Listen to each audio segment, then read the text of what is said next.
Assalamualaikum warahmatullahi wabarakatuh. Kami dari kelompok 6, kelas Ilmu Gizi C, akan memaparkan presentasi dengan judul Hygiene dan Sanitasi Makanan. Kelompok kami beranggotakan saya sendiri, Fitria Novalia, Windia Yuningsih, Agnatul Mardiah, dan Hilma Dewi Rustiwa. Yang pertama, saya akan menjelaskan mengenai pengertian dan dasar hygiene dan sanitasi makanan.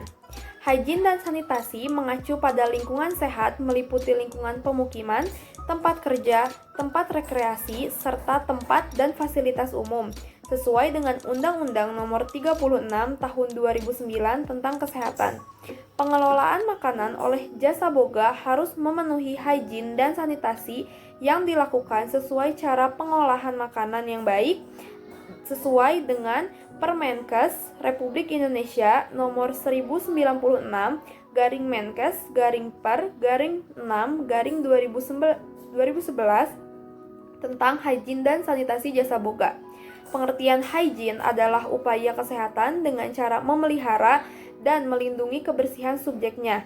Sedangkan sanitasi adalah upaya kesehatan dengan cara memelihara dan melindungi kebersihan lingkungan dari subjeknya.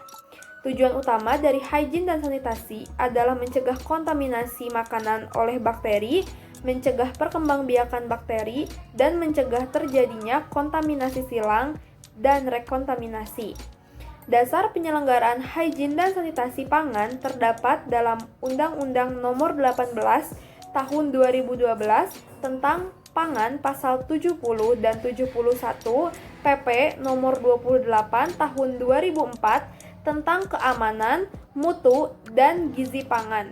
Lalu ada Keputusan Menteri Kesehatan Republik Indonesia Nomor 12-Menkes/Kep/10-10/2004 tentang persyaratan kesehatan lingkungan rumah sakit. Lalu selanjutnya ada 6 prinsip hygiene dan sanitasi makanan. Yang pertama ada pemilihan bahan makanan. Memilih bahan makanan yang bersih, tidak berbau, tidak berubah warna, serta segar dan tidak berulat untuk sayur-sayuran. Bahan makanan yang dalam kemasan harus juga memperhatikan tanggal kadaluarsa. Lalu yang kedua ada penyimpanan bahan makanan. Bahan makanan yang belum dimasak harus disimpan di lemari pendingin untuk menghindari kerusakan atau pembusukan bahan makanan. Yang ketiga, ada persiapan dan pengolahan makanan. Makanan harus diolah dengan alat atau wadah yang bersih, dan tenaga yang mengolah atau yang menjamah makanan harus menjaga hygiene dan sanitasi personal, yaitu memakai alat pelindung diri atau APD pada saat persiapan, pengolahan makanan, bahkan sampai makanan disajikan ke pelanggan. Yang keempat, ada penyimpanan makanan matang. Makanan matang disimpan dalam wadah yang aman. Aman di sini berarti bersih dan tidak menggunakan wadah yang dapat membahayakan bagi kesehatan. Makanan harus dalam keadaan tertutup sehingga terhindar dari debu dan serangga binatang pengganggu lainnya. Lalu yang kelima ada pengangkutan makanan. Pada prinsipnya sama dengan penyimpanan makanan matang, dan dalam proses pengangkutan makanan juga harus menggunakan wadah atau alat yang tidak rawan tumpah. Lalu yang terakhir ada penyajian makanan. Makanan disajikan dalam wadah yang bersih, tertutup, dan pramusaji makanan itu harus menggunakan APD yang sesuai dengan standar. Di sini saya akan menjelaskan tujuan hygiene dan sanitasi makanan. Yang pertama, menjamin keamanan dan kebersihan makanan, mencegah penularan penyakit, mencegah beredarnya makanan yang terkontribusi dan merugikan masyarakat, mengurangi tingkat kerusakan atau pembusukan pada makanan.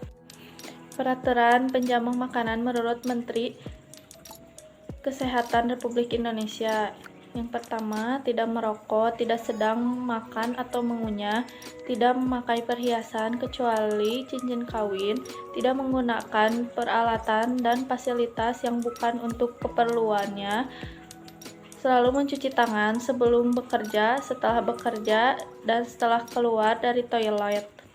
Selalu memakai pakaian kerja yang bersih yang tidak dipakai di luar tempat kerja, tidak banyak berbicara, dan selalu menutupi mulut pada saat batuk atau bersin, dengan menjauhi makanan atau keluar dari ruangan, tidak menyisir rambut di dekat makanan yang akan disajikan. Kemudian ada persyaratan personal hygiene. Seorang penjamah makanan. Personal hygiene itu sendiri artinya kebersihan setiap perorangan. Yang pertama, tidak menderita penyakit menular. Yang kedua, menutup luka jika ada. Yang ketiga, menjaga kebersihan tangan, kuku, pakaian, dan perhiasan. Yang keempat, memakai celemek dan penutup kepala. Yang kelima, mencuci tangan setiap kali hendak menangani makanan. Yang keenam, memakai sarung tangan. Yang ketujuh, memakai masker. Dan yang kedelapan, tidak merokok. Kemudian ada hal yang perlu diperhatikan dalam pengelolaan makanan. Yang pertama, pastikan seorang penjamah makanan itu dalam keadaan bersih. Lalu, pastikan juga keadaan air, kualitas bahan makanan, dan kebersihan ruangan. Kemudian, peralatan yang digunakan harus dalam keadaan steril. Dan dalam penyimpanan makanan, pastikan bahan yang digunakan untuk penyimpanan makanan itu sesuai dengan kondisi makanan, dan pastikan juga suhunya harus sesuai dengan kondisi makanan tersebut. Kemudian, pastikan kebersihan sarana dan prasarana. Selanjutnya itu ada upaya sanitasi. Nah, upaya sanitasi ini ada beberapa tahap. Tahap yang pertama, keamanan dan kebersihan produk makanan yang diproduksi. Yang kedua, kebersihan individu saat pengolahan makanan. Yang ketiga, keamanan terhadap penyediaan air, pengolahan, pembuangan limbah dan kotoran. Yang keempat, perlindungan makanan terhadap kontaminasi selama proses pengolahan, penyajian, dan penyimpanan. Yang terakhir, pencucian dan pembersih alat perlengkapan. Adapun manfaat higien dan sanitasi, di antaranya memastikan tempat beraktivitas bersih, melindungi setiap individu dari faktor lingkungan yang dapat merusak kesehatan fisik dan mental. Terus tindakan pencegahan terhadap penyakit menular. Yang terakhir, tindakan pencegahan terhadap kecelakaan kerja. Adapun contoh tindakan hygiene dan sanitasi.